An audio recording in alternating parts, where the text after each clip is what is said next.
ایک اور حدیث میں آقا دو جہاں نے فرمایا الا ادلکم علی ما یمحو اللہ بہ الخطایا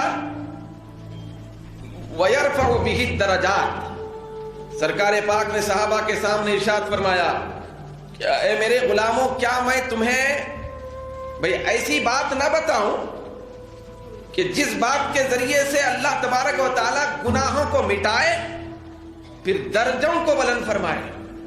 ایک درجے کو نہیں، ایک گناہ کو نہیں، ایک گناہ کو مٹانے کی بات نہیں ہو رہی۔ سرکار نے فرمایا کیا میں ایسی بات نہ بتاؤں، پھر ایسا عمل نہ بتاؤں کہ جس کے ذریعے سے اللہ تعالیٰ گناہوں کو مٹائے، صبح شام کے گناہوں کو مٹائے، پھر اس کے ذریعے سے اللہ تبارک و تعالیٰ درجے بلند فرمائے۔ تو قالو، صحابہ نے عرض کیا بلا یا رسول اللہ، آقا بتائیے، کیوں نہ بتائیں، آپ ضرور بتائیے کہ وہ کون سی چیز ہے، کون سی نیکی ہے، وہ کون سا بہترین عمل ہے کہ جس کے ذریعے سے اللہ تبارک و تعالیٰ گناہ مٹا رہا ہے، پھر اس کے ذریعے سے اللہ تبارک و تعالیٰ بے شمار درجے عطا فرما رہا ہے۔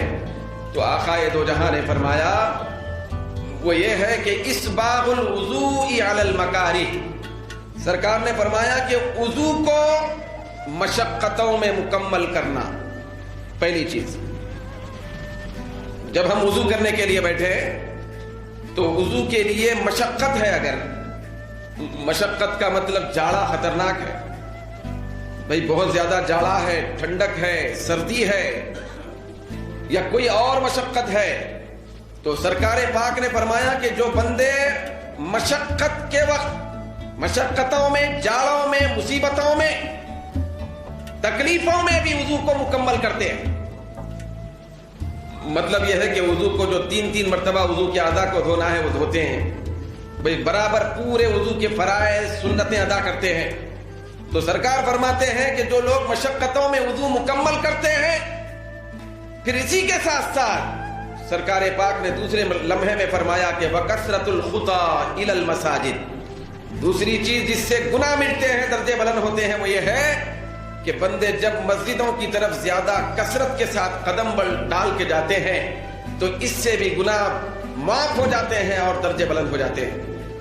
تو پہلی چیز ہے مشقتوں میں وضو مکمل کرنا، دوسری چیز ہے مسجدوں کی طرف زیادہ قدم ڈال کے جانا، تیسری چیز ہے وانتظار الصلاۃ بعد الصلاۃ، نماز کے بعد نماز کا انتظار کرنا۔ یہ تین چیزیں ایسی پیاری ہیں، یہ ایسی بے مثال پیاری نے کیا ہے۔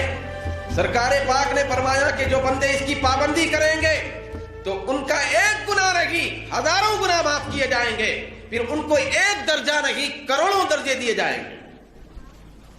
جو وضو کو مکمل کرے، پھر زیادہ قدم ڈال کے مسجد کی طرف جائے، پھر نماز کے بعد نماز کا انتظار کرے۔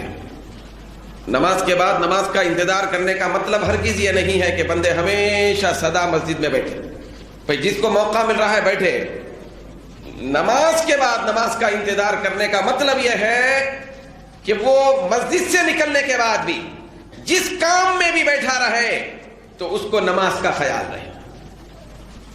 مثلا جمعہ پڑھ کے یا ظہر پڑھ کے بندہ اپنے کاروبار کے لیے نکل گیا، چلا گیا، کاروبار کر رہا ہے، کام کر رہا ہے، ملازمت کر رہا ہے، لیکن دھن یہ ہے کہ مجھے عصر کے لیے بھی جانا ہے۔